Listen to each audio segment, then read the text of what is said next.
Welcome to GDR news bulletin. ముందుగా headlines.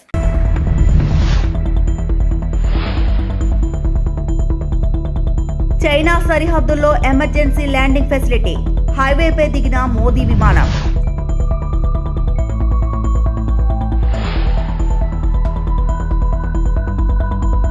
₹3,32,205 కోట్లతో AP budget ప్రవేశపెట్టిన ఆర్థిక మంత్రి.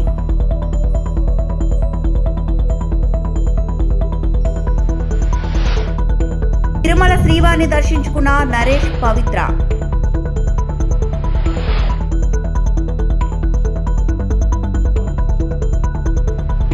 అస్సాంలో చారిత్రాత్మక ఘట్టం ఆవిష్కృతమైంది. ఈశాన్య భారత్లో ఏర్పాటైన తొలి ఎమర్జెన్సీ ల్యాండింగ్ ఫెసిలిటీపై ప్రధాని మోదీ ప్రయాణిస్తున్న ఎయిర్ క్రాఫ్ట్ ల్యాండ్ అయింది. ఈ ఫెసిలిటీ పైన సరిహద్దుకు 300 కిలోమీటర్ల దూరంలో ఉంది. ప్రధాని మోదీ దీన్ని నేడు ప్రారంభించారు. ఈ సందర్భంగా వాయుసేన ప్రత్యేక విన్యాసాలు ప్రదర్శించింది. ఈ ఫెసిలిటీ గురించి మోదీ ఇప్పటికే ఎక్స్ వేదిక పోస్టు పెట్టారు. క్లిష్ట సమయంలో సహాయ కార్యకలాపాలకు అత్యవసర ప్రతిస్పందనకు ఈ ఈవిల్ఎఫ్ కీలకమని పేర్కొన్నారు.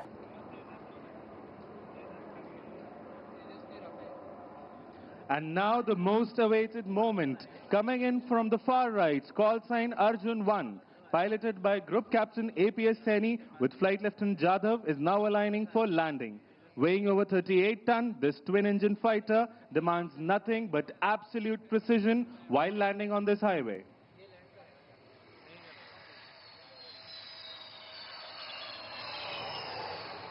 And touchdown. Shoots out, aircraft landed, mission accomplished. And now coming in from the right, in the wing formation are the Rafales of number 101 Squadron, call sign Abhimanyu. Leading this formation is Group Captain Arun Kumar. Emerging from the horizon, the Rafale, India's most advanced multi-role fighter, tip of the spear in Indian Air Force's arsenal. तेजस्वी आभा के साथ दाहिने तरफ से आते हुए Rafale fighter jet. And now look out for the sharp peel off as the aircraft will now take a circuit. AP శాసనసభలో ఆర్థిక మంత్రి పయ్యావుల కేశవ్ వార్షిక బడ్జెట్ ను ప్రవేశపెట్టారు. అనంతరం ప్రసంగాన్ని ప్రారంభించారు. 2026-27 ఆర్థిక సంవత్సరానికి 3,32,205 కోట్లతో బడ్జెట్ ను ప్రవేశపెడుతున్నట్లు చెప్పారు. తమ దృష్టిలో బడ్జెట్ అంటే కేవలం పద్దుల ప్రకటన కాదని, రాష్ట్రాభివృద్ధి, ప్రజా సంక్షేమాన్ని జోడెద్దుల బండిలా పరుగులు పెట్టించాలనే సంకల్పం లాంటిదని పేర్కొన్నారు. గౌరవనీయులైన అధ్యక్ష, గౌరవ ముఖ్యమంత్రి వర్య, గౌరవ ఉప ముఖ్యమంత్రి వర్య మరియు గౌరవ సభ్యులారా, 2026-27 ఆర్థిక సంవత్సరానికి బడ్జెట్ ప్రతిపాదనలను ఈ గౌరవ సభ ఆమోదం కోసం ప్రవేశపెడుతున్నాను.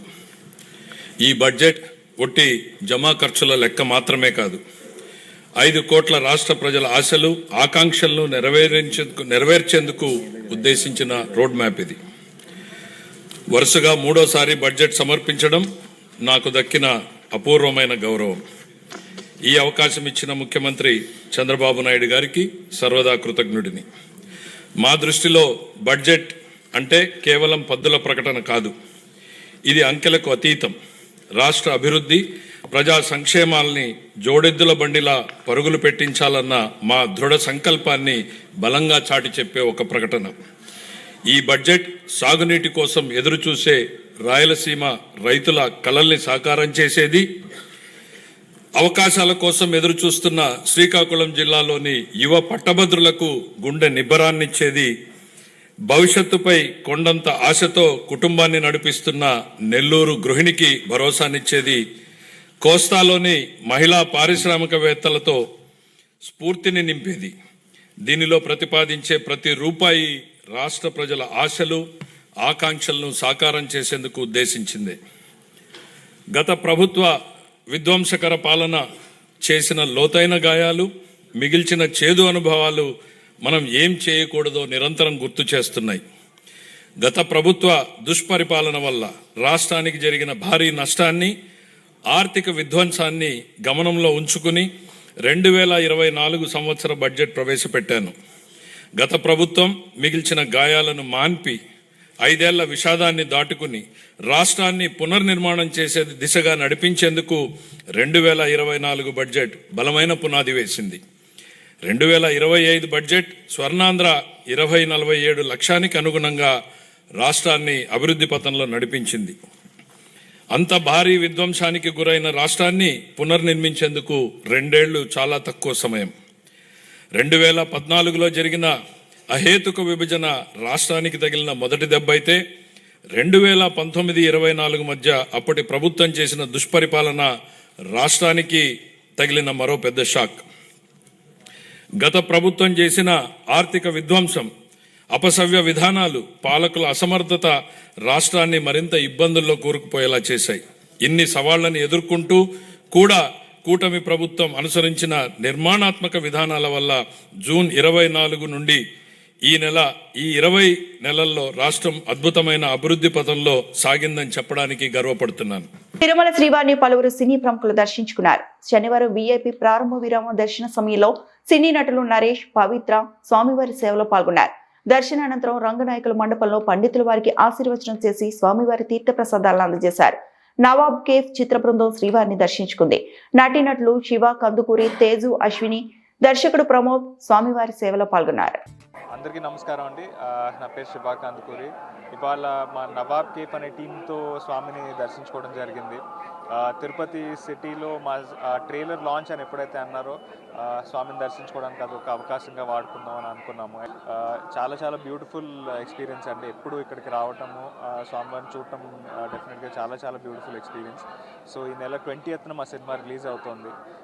సో ఈ పాజిటివిటీతో, ఈ బ్లెస్సింగ్స్తో ముందుకెళ్ళి మా సినిమా మీ అందరికీ నచ్చాలని, మీరందరూ ఆదరిస్తారని కోరుకుంటూ సో మా టీం అంతా ఇక్కడ ఉన్నాము. మా డైరెక్టర్ ప్రమోద్ గారు, మా హీరోయిన్ తేజు గారు అండ్ మా ప్రొడ్యూసర్ వెంకట్ గారు.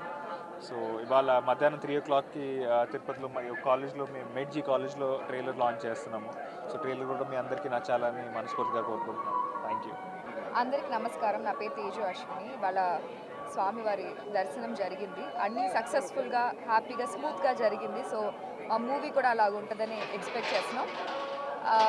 ట్రైలర్ లాంచ్ ఇవాళ అవుతుంది కాలేజ్లో. అండ్ తిరుపతిలో జరిగేది మాకు చాలా చాలా స్పెషల్. స్వామివారి బ్లెస్సింగ్ మాకు డైరెక్ట్గా వస్తుందని అనిపిస్తుంది. సో మీరందరూ చూడండి.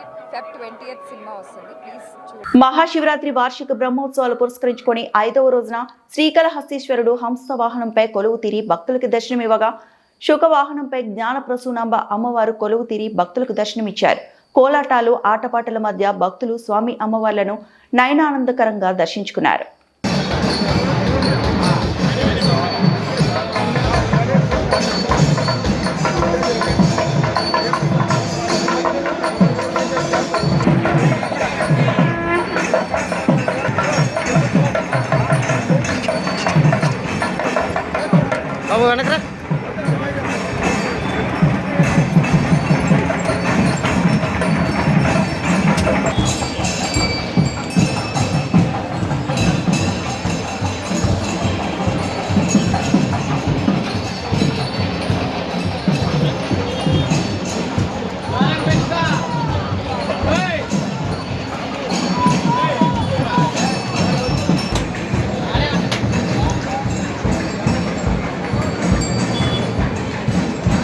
తిరుపతి నవాబ్ కేఫ్ చిత్ర యూనిట్ తిరుపతిలోని రీగాలియా హోటల్లో మీడియా సమావేశాన్ని నిర్వహించింది. చిత్ర బృందం మాట్లాడుతూ, ఈ రోజు ఉదయం కలియుగ ప్రత్యక్ష దైవం సాక్షాత్తు శ్రీ వెంకటేశ్వర స్వామిని దర్శించుకున్న అనంతరం తిరుపతిలో ప్రెస్ మీట్ నిర్వహించడం ఎంతో ఆనందంగా ఉందని తెలిపారు. శ్రీ వెంకటేశ్వర స్వామి ఆశీస్సులతో నవాబ్ కేఫ్ చిత్రం తప్పకుండా విజయవంతమవుతుందని ధీమా వ్యక్తం చేశారు. అలాగే ఈ చిత్రానికి సంబంధించిన కొన్ని ఆసక్తికరమైన విశేషాలను మీడియాతో పంచుకున్నారు. ముఖ్యంగా తండ్రి కొడుకు అనుబంధాన్ని ప్రతిబింబిస్తూ ఒక ఛాయ్ వాలా జీవితం చుట్టూ తిరిగే కథాంశంతో కేఫ్ నేపథ్యంలో సాగే చిత్రం అని వెల్లడించారు. ప్రేక్షకులకు కొత్త అనుభూతిని అందించేలా కథనం ఉంటాయని తెలిపారు. చివరిగా సినిమా విడుదల అనంతరం సక్సెస్ మీట్ లో మళ్లీ కలుస్తామని చిత్ర బృందం ఈ సందర్భంగా పేర్కొంది. ఈ కార్యక్రమంలో పాల్గొన్న వారు హీరో, హీరోయిన్, డైరెక్టర్, ప్రొడ్యూసర్ మరియు చిత్ర బృందం. ఫాదర్ మనం ఎలా ట్రీట్ చేస్తారు, మనం సన్నగా ఏ విధంగా ఎలాంటి పనులు చేస్తాము, సో అలాంటివన్నీ మన ఈ నవాబ్ కేఫ్ మూవీలో చాలా బాగా చూపించామండి. సో మోస్ట్ ఇంపార్టెంట్ ఏంటంటే చాయ్ వాల్ అనేది ఒక వర్డ్ అండి. Is nice word. మనం చిన్నప్పటి నుంచి is came from the story అండి. సో చాయ్వాలా ఆ మూవీ ఆ వర్డ్ నేమ్ అనేది టైట్లీ ద స్టోరీ అండి. కొంచెం unfortunately we couldn't keep the title, then we changed it to Nawab Cafe. Nawab Cafe is an entity అండి మూవీలో ఒక కేఫ్ ఆ cafe. Hearty welcome and thank you. So మా సినిమాది trailer launch అని అనుకుని తిరుపతిలో చేద్దామని అనుకున్నప్పుడు చాలా హ్యాపీగా అనిపించింది. ఒకటి ఏంటంటే ఫస్ట్ స్వామివారిని దర్శించుకోవచ్చు మా ట్రైలర్ లాంచ్ సందర్భంగా, అట్లీస్ట్ ఆయన బ్లెస్సింగ్స్ తీసుకుని ఆ తర్వాత ట్రైలర్ లాంచ్ చేయొచ్చు అనే ఒక హ్యాపీనెస్ ఉండింది. అండ్ ఇవాళ పొద్దున మా దర్శనం జరిగింది, చాలా చాలా బాగా జరిగింది. యాక్చువల్లీ కోఇన్సిడెంటల్గా ఏంటంటేనండి ఈ పర్టికులర్ ఫిల్మ్ స్టార్ట్ అయింది కూడా స్వామివారి సన్నిధిలోనండి. యాక్చువల్గా ఫస్ట్ అగ్రిమెంట్ ఈ సినిమాకి సంబంధించింది వెంకటేశ్వర స్వామి ఆలయంలో చేశాము. అదే సినిమాకి రిలీజ్ ముందు ఒక 5 రోజుల ముందు మళ్ళీ స్వామివారిని దర్శించుకొని ట్రైలర్ రిలీజ్ చేయడం అనేది చాలా చాలా పాజిటివ్గా అనిపిస్తుంది. సో ఇనిషియల్గా చాయ్వాలా అని ఎప్పుడైతే టైటిల్ అని అనుకున్నామో చాలా ఎక్సైట్ అయ్యాము. అండ్ మా కథకి చాలా యాప్ టైటిల్ అని అనిపించింది. బట్ కొన్ని అనుకోని కారణాల వల్ల కొంత అబ్జెక్షన్ మాకు ఎప్పుడైతే టైటిల్ మీద వచ్చిందో ఆల్టర్నేటివ్ టైటిల్ ఏంటి అని చూస్తున్నప్పుడు నవాబ్ కేఫే అనేది చాలా చాలా బ్యూటిఫుల్ టైటిల్ అని అనిపించింది. శ్రీకాళహస్తిలో జరుగుతున్న మహాశివరాత్రి బ్రహ్మోత్సవాల్లో భాగంగా బాల్య వివాహాలు నిర్మూలించాలంటూ శ్రీకాళహస్తిలో భారత్ స్కౌట్స్ అండ్ గైడ్స్ భారీ ర్యాలీని చేపట్టారు. సుమారు 200 మంది స్కౌట్స్, గైడ్స్, రోవర్లు, రేంజర్లు ప్లకార్డులు చేత పట్టుకుని పట్టణ వీధుల్లో వద్దు వద్దు బాల్య వివాహాలు వద్దు, బాల్యం వయసులో పుస్తెల భారం వద్దు అంటూ నినాదాలు చేశారు. ఈ ర్యాలీని రాజగోపురం వద్ద నుండి శ్రీకాళహస్తీశ్వర ఆలయం ట్రస్ట్ బోర్డు చైర్మన్ కొట్టే సాయి ప్రసాద్ పచ్చ జెండా ఊపి ప్రారంభించారు. ఈ సందర్భంగా ఆయన మాట్లాడుతూ చదువుకునే వయసులో వివాహాలు చేయడం చట్టరీత్యా నేరమని, అట్లు ప్రోత్సహించిన వారిపై కూడా కేసులు నమోదు అవుతాయన్నారు. మహాశివరాత్రి ఉత్సవాల్లో కూడా భక్తులకు సేవలందించారు. ఈ కార్యక్రమంలో జిల్లా కమిషనర్లు MM Reddy, T Ramesh Babu, youth chairman Azharuddin, guide కెప్టెన్లు పద్మావతి, నిర్మల, సరిత, స్కౌట్ మాస్టర్లు మురళి, సుబ్రహ్మణ్యం, మహేంద్ర, సుబ్రహ్మణ్యం, ధనుష్, మణికంఠ, రోవర్ లీడర్ ఆంజనేయులు, జ్యోతి, మణికంఠ, వెంకటేష్ తదితరులు పాల్గొన్నారు.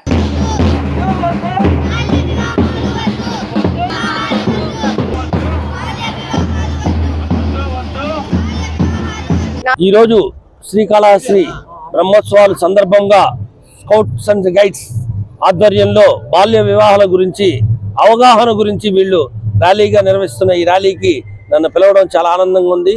ఈ స్కౌట్స్ వలన ఎన్నో ఆలయాల్లో వీళ్ళ చేసే డ్యూటీలకి మాకు ఎంతో ఉపయోగపడుతుంది. ఎక్కడ చూసినా కూడా, నేను కూడా స్కౌట్లో పనిచేశాను, తిరుమలలో పనిచేశాను.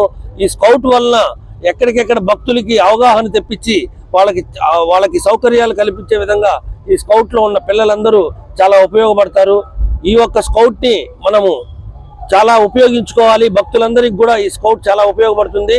అదేవిధంగా బాల్య వివాహాల గురించి ఈరోజు శ్రీకాళహస్తిలో ర్యాలీగా వెళ్తున్నారు. ఈ ఒక్క ర్యాలీగా ఇది చాలా ఉపయోగపడుతుంది. చిన్నపిల్లలు చదువుకోవాలి తప్పితే పెళ్లిళ్ళు చేసుకొని ఆ వయసు వచ్చే దాకా మనం వెయిట్ చేసి ఆ తర్వాత పెళ్లిళ్ళు చేసుకుంటే బాగుంటుంది. ఈ శివరాత్రిలో బాల్య వివాహాలు ఎక్కువగా జరుగుతాయని వీళ్ళు స్కౌట్ వాళ్ళందరూ దీన్ని అంతరించే దీని విధంగా ముందుకెళ్తున్నారు. వీళ్ళందరికీ మేము సహకరిస్తాం. ఆలయ ట్రస్ట్ బోర్డు చైర్మన్ ద్వారా ఈ ఒక్క బ్రహ్మోత్సవాలు, ఈ స్కౌట్ ఆధ్వర్యంలో వీళ్ళందరూ ఈ ఒక్క బ్రహ్మోత్సవాలు భక్తులకి చాలా ఉపయోగపడతారు. మేమందరం వాళ్ళకి ఎలాంటి సహకారాలు కావాలని అందిస్తాము. రమేష్ గారు ఎప్పటి నాకు తెలుసు. తిరుపతిలోని రుయా ప్రభుత్వ ఆసుపత్రిలో మూతపడిన గుండె జబ్బుల విభాగాన్ని వెంటనే పునఃప్రారంభించాలని డిమాండ్ చేస్తూ శనివారం ఉదయం కాంగ్రెస్ పార్టీ ఆధ్వర్యంలో ధర్నా నిర్వహించారు. ఈ కార్యక్రమంలో చింతామోహన్ మీడియాతో మాట్లాడుతూ రుయా ఆసుపత్రి దక్షిణాంధ్ర ప్రజలకు ప్రాణాధారమైన ప్రభుత్వ వైద్య కేంద్రమని, ఇక్కడ గుండె జబ్బుల విభాగం మూతపడటంతో పేద మధ్యతరగతి ప్రజలు తీవ్ర ఇబ్బందులు పడుతున్నారని ఆందోళన వ్యక్తం చేశారు. ప్రైవేట్ ఆసుపత్రులకు వెళ్లలేని పరిస్థితిలో ఉన్న ప్రజలకు రుయా ఆసుపత్రిలో సమగ్ర గుండె చికిత్స అందించాల్సిన బాధ్యత ప్రభుత్వంపై ఉందన్నారు. తక్షణమే వైద్యులు, సిబ్బంది నియమించి గుండె జబ్బుల విభాగాన్ని ప్రారంభించాలని ప్రభుత్వాన్ని డిమాండ్ చేశారు. ప్రభుత్వం స్పందించకపోతే ప్రజలతో కలిసి ఉద్యమాన్ని మరింత ఉధృతం చేస్తామని చింతామోహన్ హెచ్చరించారు. గుండె జబ్బులకు వార్డు ప్రారంభించారు డాక్టర్ జి సుబ్రహ్మణ్యం గారు కార్డియాలజిస్ట్ ఉన్నప్పుడు. ఇప్పుడు దాన్ని మూసేశారు. మేము కాంగ్రెస్ పార్టీ తరఫున డిమాండ్ చేస్తున్నాం, వెంటనే గుండె జబ్బుల వార్డుని రూయాలో ప్రారంభించాలి. కర్నూలులో ఉంది, కర్నూలు గవర్నమెంట్ హాస్పిటల్లో ఉంది, గుంటూరు గవర్నమెంట్ హాస్పిటల్లో ఉంది, వైజాగ్లో ఉంది. ఎందుకు తిరుపతిలో లేదు? చంద్రబాబు నాయుడు 15 సంవత్సరాలు ముఖ్యమంత్రిగా తిరుపతి రూయా హాస్పిటల్కి ఏం చేశాడు అని నేను సూటిగా అడుగుతున్నాను. మరి ఆయనకి అత్యవసరం వస్తే రూయ్ హాస్పిటల్కి వచ్చాడు, ఇంజక్షన్ వేయించుకున్నాడు, మందు తీసుకున్నాడు, పోయాడు. మరి అయిపోయిన తర్వాత మర్చిపోయాడు చంద్రబాబు నాయుడు. మాట్లాడితే అమరావతి, మాట్లాడితే పోలవరం అంటున్నాడే కానీ తిరుపతి సంగతి ఏంటి చంద్రబాబు నాయుడు? నువ్వేం చేసావు తిరుపతికి? ఒక్క పని మంచి పని చేసినట్టుగా ఏడన్నా ఉందా? మరి జగన్మోహన్ రెడ్డి వాళ్ళ నాయన విగ్రహాలు పెట్టుకున్నాడే కానీ తిరుపతికి ఆయన ఏం చేశాడు? రూయ్ హాస్పిటల్ కానీ నేను సూటిగా అడుగుతూ కాంగ్రెస్ పార్టీ మేము తీసుకొని వచ్చాం ఎన్నో మార్పులు, మరి ముఖ్యంగా ఆరోగ్యంలో. మోడీ గారికి కూడా ఒక చిన్న సలహా కూడా ఇవ్వదలుచుకున్నాను మీ ద్వారా. జీడిపిలో 1% చాలదయ్యా, ఆరోగ్యానికి 5% పెంచండి. యుద్ధ విమానాలు కొనుక్కునేదానికి లక్షల కోట్లు ఖర్చు పెడుతున్నావే కానీ ఆరోగ్యాన్ని కొరకు నయా పైసా ఖర్చు పెట్టడం లేదయ్యా, చాలదు. యుద్ధ విమానాలు మళ్ళా కొనుక్కున్నాం, ఏం తొందర ఏం లేదు. పేదవాడికి ఆరోగ్యానికి వెంటనే నిధులు కేటాయించాలని అటు కేంద్ర ప్రభుత్వాన్ని, రాష్ట్ర ప్రభుత్వాన్ని నేను డిమాండ్ చేస్తూ దీనికి సొల్యూషన్ కూడా ఇస్తున్నాను. మరి ఇక్కడనే టీటీడీ దాదాపుగా కొన్ని వందల పడకల ఆసుపత్రిని అలిపిరిలో కట్టున్నారు, ఖాళీగా ఉన్నాయి. ఆ అలిపిరిలో ఉన్నటువంటి బిల్డింగ్ని శ్రీ వెంకటేశ్వర రామనాథ రూయ జనరల్ హాస్పిటల్కి కేటాయించి ఇక్కడ గుండె జబ్బులే కాదు, మూత్రపిండాలే కాదు, మెదడుకు సంబంధించిన అన్ని సూపర్ స్పెషాలిటీ కేంద్రాన్ని రూయాకి ఇవ్వాలని డిమాండ్ చేస్తూ ఈ విషయంలో చంద్రబాబు నాయుడు ఏప్రిల్ 1వ తారీఖు లోపల నిర్ణయం తీసుకొని పేదవాళ్ళ ప్రమాదంలో ఉన్నటువంటి పేదలకు సహాయం చేయాలని నేను డిమాండ్ చేస్తూ, రెండవది స్మార్ట్ మీటర్లు. విశాఖ జిల్లా కలెక్టర్ కార్యాలయం వద్ద శనివారం సిపిఐ ఆధ్వర్యంలో నిరసన చేపట్టారు. అనంతరం డిఆర్ఓకు వినతి పత్రం సమర్పించారు. ఈ సందర్భంగా సిపిఐ రాష్ట్ర సమితి సభ్యుడు ఎం పైడ్రాజు, జిల్లా సహాయ కార్యదర్శి కె సత్యనారాయణ మాట్లాడుతూ మెడికల్ మాఫియా ప్రజలు జీవించే హక్కుపై దాడి చేస్తోందన్నారు. ప్రభుత్వ ఆసుపత్రుల్లో కనీస వస్తువులు లేకపోవడం, మందుల సరఫరాలో నిర్లక్ష్యం కారణంగా ప్రజలు ఇబ్బందులు పడుతున్నారని తెలిపారు. ప్రైవేట్ ఆసుపత్రులు అధిక ఫీజులు వసూలు చేస్తూ అవసరం లేని పరీక్షలు, అధిక ధరల మందులు సూచిస్తూ ప్రజలను దోచుకుంటున్నాయని ఆరోపించారు. నకిలీ, నాణ్యత లేని మందులు మార్కెట్లోకి రావడం ప్రమాదకరమని పేర్కొన్నారు. మెడికల్ మాఫియాను అరికట్టేందుకు జిల్లా యంత్రాంగం కఠిన చర్యలు తీసుకోవాలని సిపిఐ డిమాండ్ చేసింది. ధరలు వాటికి నచ్చిన ధరలు రేటు పెంచినటువంటి ఫార్మా కంపెనీలు మొత్తంగా 6 కోట్ల ఆంధ్రప్రదేశ్ ప్రజల మీద దాడి చేస్తున్నాయి. ఇది ఎంత అన్యాయం అంటే, అనారోగ్యంతో ఎవరైనా ఒక మనిషి ప్రైవేట్ కార్పొరేట్ హాస్పిటల్లో జాయిన్ అయితే ఇక ఆడి పని అయిపోయినట్టే. ల్యాబ్కి వైద్య పరీక్షల పేరు చెప్పి, స్కానింగ్ పేరు చెప్పి డాక్టర్లు, వైద్య పరీక్షల యజమానులు, కంపెనీల యజమానులు కొమ్మక్కై నిలువున ప్రజలను దోచుకు తింటున్నాయి. ఇంకొక పక్క ఫార్మా కంపెనీలు 10 రూపాయలు విలువ చేసే మందులు 1000 రూపాయలకు అమ్ముతున్నాయి. కార్పొరేట్ హాస్పిటల్ అయితే వాళ్ళ ఇష్టం, మనిషి ప్రాణం పోయినా డబ్బులు బిల్లు కట్టి ప్రాణం పోయిన మనిషిని తీసుకెళ్ళండి అనే పరిస్థితికి ఈ రాష్ట్రంలో ప్రైవేట్ కార్పొరేట్ హాస్పిటల్ వచ్చాయి. ఇది అంత అన్యాయం. వీటిని అరికట్టవలసినటువంటి రాష్ట్ర ప్రభుత్వం విచారణ చేసి, తనిఖీలు చేసి వాళ్ళ మీద చట్టపరమైన చర్యలు తీసుకోవాల్సినటువంటి అధికారులు నిమ్మకు నీరెత్తినట్టు వ్యవహరిస్తున్నారు. ఈ నేపథ్యంలో భారత కమ్యూనిస్ట్ పార్టీ రాష్ట్ర వ్యాప్తంగా ఈరోజు అన్ని జిల్లా కేంద్రాల్లో నిరసనలు చేసి జిల్లా అధికారులకు వినతిపత్రం ఇస్తున్నాం. ఇది ప్రారంభం మాత్రమే. భవిష్యత్తులో రాష్ట్ర ప్రభుత్వ అధికారులు అనకాపల్లి జిల్లా మాడుగులు నియోజకవర్గ పరిధిలో దేవరాపల్లి పోలీసులు 25 లక్షల విలువైన 2 కేజీల హాషిఫ్ ఆయిల్ ను స్వాధీనం చేసుకున్నారు. శనివారం ఎస్ఐ వి సత్యనారాయణ ఆధ్వర్యంలో వాహన తనిఖీలు నిర్వహిస్తుండగా అల్లూరు జిల్లా నుంచి శ్రీరాంపురం చెక్ పోస్ట్ వైపు వస్తున్న ద్విచక్ర వాహనాన్ని ఆపి 3 యువకుల్లో అదుపులోకి తీసుకున్నారు. వారి వద్ద నుంచి 2 కేజీల లిక్విడ్ గంజాయి, పల్సర్ బైక్, 3000 నగదు, 3 మొబైల్ ఫోన్లను సీజ్ చేశారు. నిందితులను అరెస్టు చేసి చోడవరం కోర్టుకు రిమాండ్కు తరలించినట్లు సిఐ కృష్ణ తెలిపారు. అనకాపల్లి జిల్లా కోటపాడు సర్కిల్ పరిధిలోని దేవరాపల్లి పోలీస్ స్టేషన్ పరిధిలో ఈరోజు ఉదయం 8 గంటలకు దేవరాపల్లి ఎస్ఐ గారికి ఇలాగ ఏజెన్సీ నుండి ఒక 3 వ్యక్తులు గంజాయితో వస్తున్నారనే ఇన్ఫర్మేషన్ రావడంతో ఎస్ఐ గారు వారి సిబ్బంది కలిసి శ్రీరాంపురం చెక్ పోస్ట్ వద్ద వెహికల్ చెక్ చేస్తుండగా సుమారు 8 గంటల సమయంలో ఒక 3 వ్యక్తులు మోటార్ సైకిల్ మీద ఏజెన్సీ నుండి కిందికి వస్తూ ఎస్ఐ గారిని వారి సిబ్బందిని చూసి తప్పించుకొని వెళ్ళిపోవడానికి ప్రయత్నం చేయగా ఎస్ఐ గారు వాళ్ళు ఆపి వాళ్ళని వెంబడించి పట్టుకొని చెక్ చేయగా ఒక 2 కిలోలు గంజాయి లిక్విడ్ దొరికింది. దాని విలువ సుమారు 25 లక్షలు ఉంటుంది. ఎస్ఐ గారు అక్కడే ఇమీడియట్ రిపోర్ట్ రాసి సదరు ప్రాపర్టీని, వెహికల్స్ను, వాళ్ళ దగ్గర నుండి 3 సెల్ ఫోన్లను సీజ్ చేసి పోలీస్ స్టేషన్ తీసుకొచ్చి కేసు రిజిస్టర్ చేశారు. ఇప్పుడు ఇన్వెస్టిగేషన్లో ఉంది. వాళ్ళని అరెస్ట్ చేసి చోడవరం కోర్టుకి రిమాండ్ పంపిస్తాము. పశ్చిమ గోదావరి జిల్లా పెనుమంట్ర మండలం నత్త రామేశ్వరంలో వెలిసిన త్రిలింగ క్షేత్రంగా పిలువబడే శ్రీ రామేశ్వర స్వామి ఆలయంలో మహాశివరాత్రి పురస్కరించుకొని స్వామివారికి ప్రత్యేక అభిషేకాలతో పాటు ప్రత్యేక పూజలు నిర్వహించగలరని, స్వామివారి దర్శనానికి వచ్చే భక్తులకు ఎటువంటి అసౌకర్యాలు కలగకుండా క్యూలైన్ ద్వారా ఉచిత దర్శనాలతో పాటు ప్రత్యేక దర్శన ఏర్పాట్లు చేయడం జరిగిందని, భక్తుల సహాయార్థం ఆలయానికి వచ్చే భక్తులకు, వృద్ధులకు, పిల్లలకు పాలు ప్రసాదాలు పంచిపెట్టడం జరుగుతుందని ఆలయ కార్యనిర్వహణాధికారి మీడియాకు తెలియజేశారు. స్వామి అమ్మవార్లకు శివరాత్రి తెల్లవారుజామున ప్రత్యేక అభిషేకాలతో పూజలు నిర్వహించనున్నామని, స్వామివారి దర్శనానికి వచ్చే భక్తులకు ఉదయం 10 గంటల నుండి అన్న సమారాధన కార్యక్రమం 5 రోజులు నిర్వహించనున్నామని, స్వామివారి దర్శనానికి విరివిగా వచ్చే భక్తులు క్యూ లైన్ లో వచ్చి స్వామివారిని దర్శించుకొని స్వామివారి కృపకు పాత్రులు కాగలరని కోరడం జరిగింది.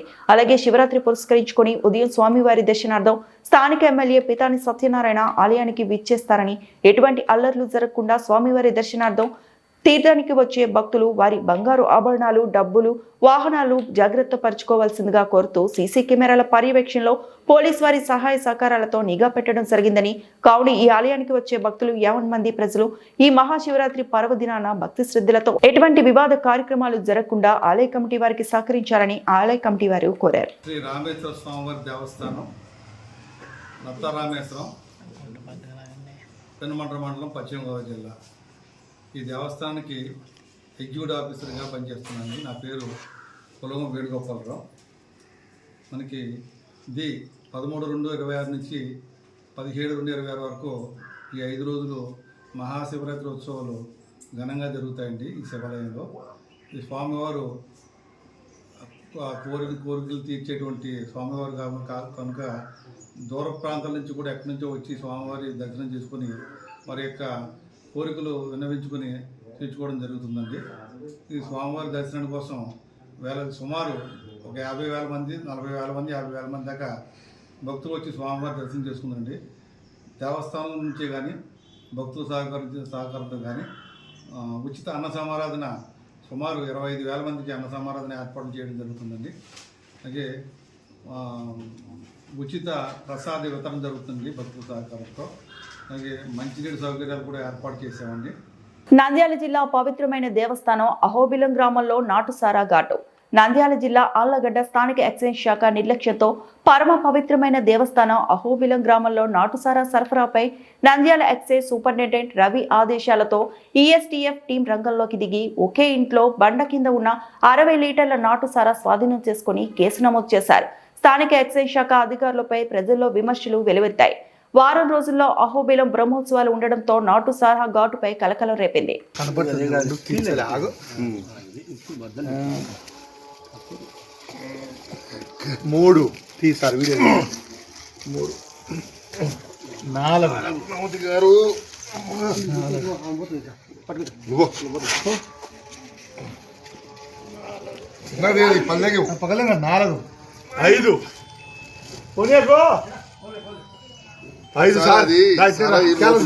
సార్ లోపల సారాయి 5 ప్యాకెట్ పెట్టినది తింది వాని వాయిస్ తీసుకుంది దొరికింది. ఎందుకు